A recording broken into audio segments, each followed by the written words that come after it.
औरत का फैसला।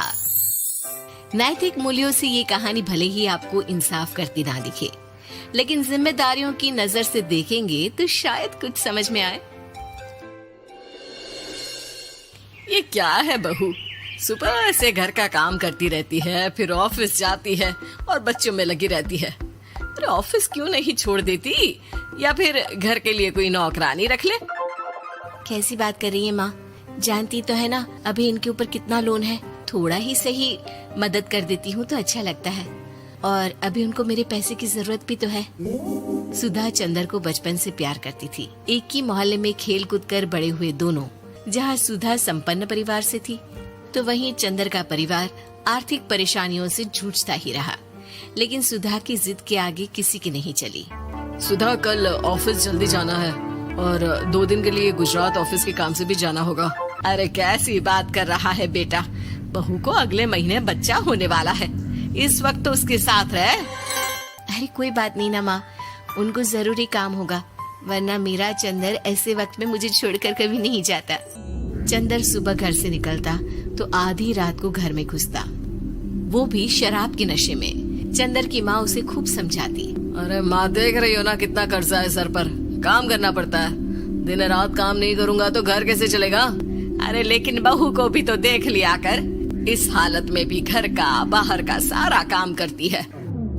चंदर तो जैसे माँ की बात सुनकर भी अनसुना कर देता है। ऑफिस के बाद चंदर का फोन माँ के पास आता है। माँ, वो ऑफिस के काम से आज रात के लिए पास के शहर के ऑफिस जाना पड़ रहा है, कल सुबह आ जाऊंगा।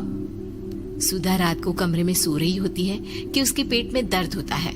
सुधा चंदर को वीडियो कॉल करती है। इनको फोन कर लो, शायद कुछ आराम मिले। लेकिन 10 बार फोन करने पर भी वो सुधा का फोन नहीं उठाता। ऑफिस के काम से गए हैं, हो सकता है बिजी हो। कितनी मेहनत कर रहे हैं हम लोगों के लिए। सुधा सो तो जाती है, लेकिन अकेले उसे कमरे में डर लगता है। अगले रोज चंदर घर आता है, जहाँ सुधा ऑफिस जाने के लिए तैयार हो रही थी। तुम आज भी ऑफिस जाओगे? कल रात भर तो ड्यूटी की है, थक जाओगे, छुट्टी ले लो ना। अरे नहीं, कैसी बात कर रही हो, ये तो पॉसिबल ही नहीं है। अच्छा रुको, मैं जल्दी से तुम्हारा खाना और नाश्ता बना देती हूँ। बेचारी सुधा ऑफिस जाना छोड़कर लग जाती है पति के लिए खाना बनाने, उसके कपड़े प्रेस करने और जरूरत का सामान मुहैया कराने के लिए। हो सके तो रात की ड्यूटी मत लिया करो ना, मुझे बहुत डर लगता है। अरे यार क्या है, तुम तो ऐसे बिहेव कर रही हो कि तुम ही अकेली हो जिसे बच्चा होने वाला है। इतने लोगों के पति जो काम के सिलसिले में बाहर होते हैं, उनका क्या?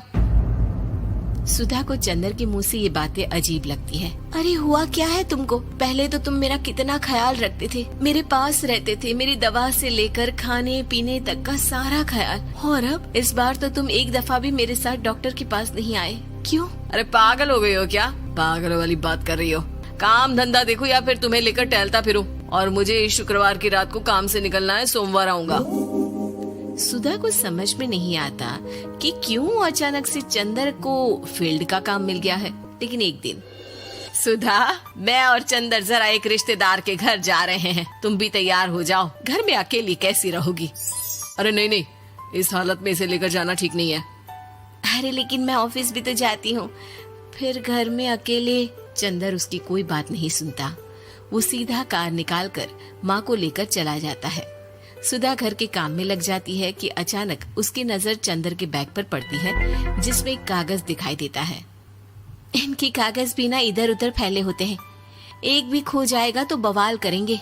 लेकिन जैसे ही सुधा वो कागज खोलकर देखती है तो वो सदमे में आ जाती है। दरअसल वो कागज नहीं, बल्कि चंदर और उसके ऑफिस में काम करने वाली लड़की चांदनी की गोवा की टिकट होती है। सुधा चंदर के बैग को खोलकर देखती है तो उसे होटल के बिल से लेकर महंगे गिफ्ट्स और दूसरे शहरों के टिकट मिलते हैं। सुधा को समझते देर नहीं लगती कि उसका पति किसी और लड़की के साथ है। चंदर के आने पर सुधा उससे बात करती है।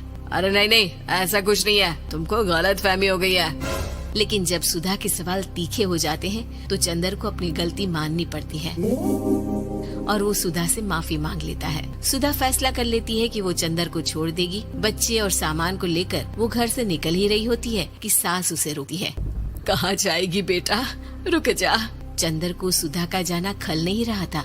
वो झूठे मुंह भी उसे रोकने की कोशिश ही नहीं कर रहा था। सुधा चंदर को देखती है और मायके चली जाती है। मायके में माँ कहती है, अरे आज से कैसे घर छोड़कर आ गई? कौन सा चंदर तुझे छोड़ रहा था? माफी तो मांग ली थी ना। देखो बेटा, बेटी डोली में जाती है और अर्थी में ही निकलती है। पर पापा, मेरा आत्मसम्मान, उसका क्या? आपने मुझे पढ़ाया लिखाया है, इस लायक बनाया कि मैं खुद का खर्चा उठा सकूं, बेटी को पढ़ा सकूं, एक अच्छा जीवन पाऊं।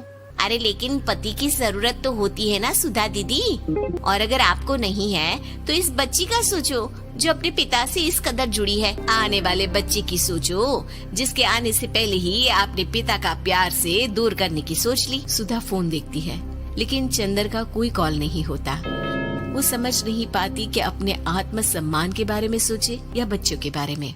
मम्मी, हम नाना नानी के घर से दादी और पापा के पास कब जाएंगे? नहीं जाएंगे बेटा, अब यहीं रहेंगे। नहीं मम्मी, मैं पापा के पास जाऊंगी, मुझे दादी के साथ रहना है। और मेरे साथ? हाँ, आपके साथ भी तो, सबके साथ माँ। देखो सुधा दीदी, आपके सर पर पिता का साया होना जरूरी होता है। अपने घमंड के लिए पिता और बेटी को अलग मत करो। सुधा अब सामान उठाकर अपने ससुराल जाने लगती है, लेकिन मन में सवाल रह जाता है कि जिसे दुनिया घमंड समझ रही है वो उसका आत्मसम्मान था। चंदन ने माफी जरूर मांग ली, लेकिन कभी ये एहसास नहीं दिलाया कि वो सिर्फ उसी का है।